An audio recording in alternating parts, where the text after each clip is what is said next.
What is going on, everybody? Chad here. Welcome back to the Torquey and 40 channel. And today I want to talk about my current Toothpick 3 builds. This is the unibody frame, and right here it is with my little USB extender on it. So this is just the base. This is just like my basic build, no DVR, nothing like that. All the FPV cycle stuff.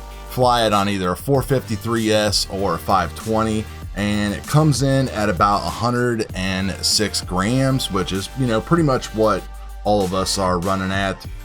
Crossfire, and also the little Immortal T and the Unibot Pro Nano 32.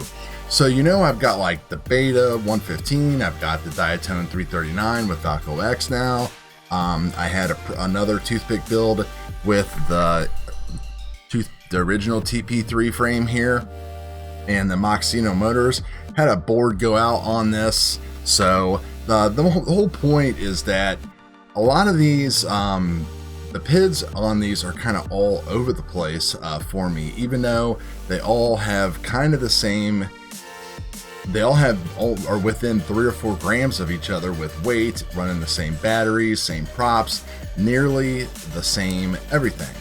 So I was pretty surprised when I took my Pids from this build and just put them into this build, how bad it actually flew. So I have been playing around with a lot of things. 4.1 beta flight with the stock filtering and everything like that is going on here, but I never could get the Pids dialed up like I like them. You know, I like to run a real stiff feeling setup, so with some really high Pids and everything like that. And if you take a look here at my current Pids now, you can see that I've got some pretty high Pids here with my P gains at 60, 65, 40, really high I gains, higher D gains, D min, all that kind of stuff. So I was not able to push the Pids up on this at all using the basic stock filtering where we just adjust the sliders and all that stuff like that. So what I found that allowed me to do this without it taking off to the moon and vibrating and oscillating like crazy was to actually disable the dynamic filters that run on the gyro and on the D-term, and just enable these two regular low pass filters, which I probably can still take this a little bit further, and I will eventually down the road. But this pretty much just like freed things up and allowed me to raise these Pids up. Now I'm not 100% sure because we don't have black box and I can't do any kind of testing or anything like that to show you if it's like less filtering or more filtering at this point, or if there is like more of a phase delay or less of a phase delay. Anyway, it's given me a lot better of a ship, and maybe it's something that you can try. So here's the video that I got playing here, just testing everything out, doing like full throttle pumps. These 180s is really about the only situation that I could find that induced any kind of prop wash at all. I was going back and forth between this and the Falco rig, so like my rolls and flips like that might not be like 100% on here for a little bit. It was also kind of windy, so there is a little bit of a bobble going on in some areas, so I'm still working on things. But since I'm able to raise those Pids up now, everything flows and feels a lot better. It's a lot stiffer, it's a lot more locked on, it's a lot better to fly. I have a good time with it, so I thought I would pass it along to you guys and see if you wanted to take a look at it.